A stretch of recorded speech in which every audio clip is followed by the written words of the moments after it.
In this video, we complete step 22, generic aggregation methods.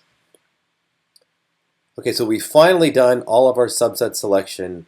We've done setting new columns, and now we're going to implement about 10 methods all at the same exact time. So we're finally give our data frame power to do basic statistical aggregation. So yes, this step is called generic aggregation methods. So by the end of this step, our data frame will be able to compute the min, max, mean, median, sum, var, standard deviation, all, any, argmax, and argmin for every column. So these will only work column-wise. These are all what I call aggregation methods. So technically an aggregation method returns a single value when it's given a sequence of values. So in this case, our sequence of values are each column that we will call this on. So for instance, if we use the min method, if we say df.min, for instance, this will return a single value for every single column. So all of these methods, so whenever we call any of these methods, they're going to return just one row for our data frames. So all of these, when we call them, will return a single row. Now, each individual method is actually already implemented. So if we take a look here, min, mean, median, and so forth, you can see that they all have return statements. You will not be editing any of these. Okay, these are already done. You will notice that there is a call to the private ag method, and what is sent to the ag method is the numpy function. So we're actually sending it a function, and it will have the exact same name, I believe, for all of these as the actual method name. So the underlying function, or the underlying method that we will edit is this underscore ag method. So this is basically greatly simplifying our lives. So all of these, all of these methods, all of these aggregation methods essentially work the exact same way. They return a single value for each column. So that's exactly what we're going to do here is just use instead of implementing each one by themselves, we're going to implement just one generic method that's able to handle all of them. Okay, so let's see how this works. So basically what we're going to want to do is we're going to iterate through each column of the data frame and then pass the underlying array to this aggregation function, so this numpy aggregation function. And we're going to return a new data frame with the same number of columns but with just a single row. So the columns won't change, but every column will be aggregated into a single row. Now, not all aggregation columns work for strings.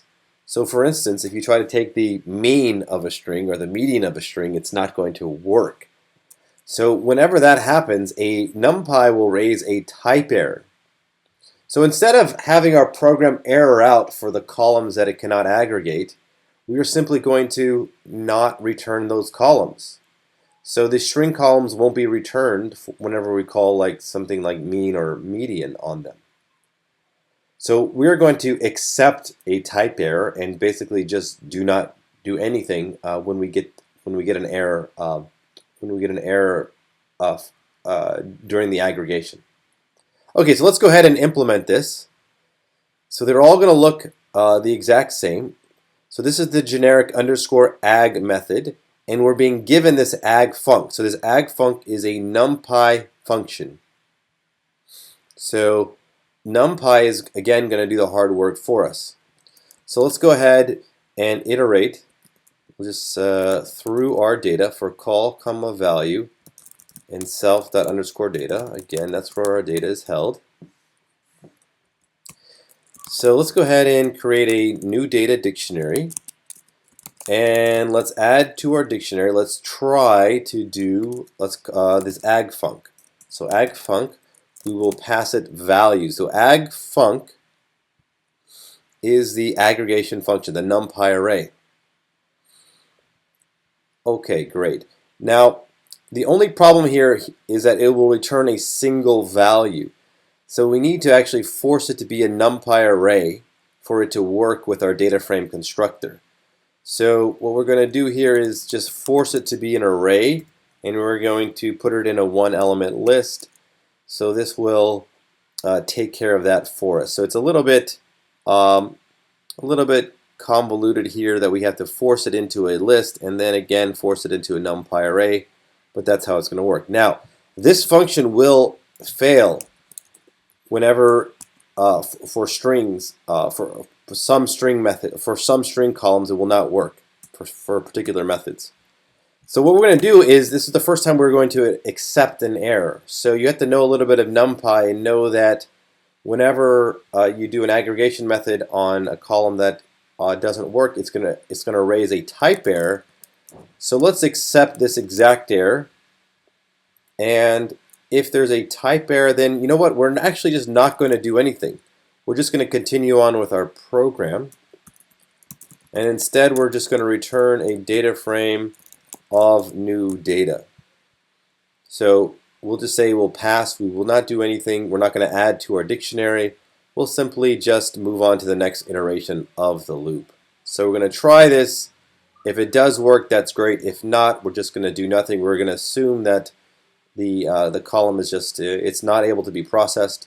So we're just going to move on to the next column and just not return that that particular column into our return data frame. All right, so let's go ahead and test this out manually in the notebook. So we have df, here it is. So if we just want to sum all the columns, well, it looks like this works. So sum actually is a method that works with strings, so it looks kind of bizarre. So every column has been summed up. So you can see here what sum does for strings, it simply concatenates all the strings. For height, it's a float, it simply adds all them up. School is a Boolean, so Booleans are evaluated as 0 or 1, so there's two true values there. And then integers are simply added up as well. So let's try an operation where there is no string ability to do that. So if we take the mean of every column, then only the numeric columns, and it actually also works for Booleans, since they're treated as numeric, they will work as well. So that works, and the two string columns, name and state, are dropped out of the final data frame. So that looks good. Let's go back over here, and there is one test for every single method, but instead we'll just run all the aggregation tests at once. So instead of running individual tests, we're just going to run this test aggregation class, and hopefully that will work. So there's 11 tests, as you can see here, and all 11 have passed. So that completes step 22, these generic aggregation functions or aggregation methods.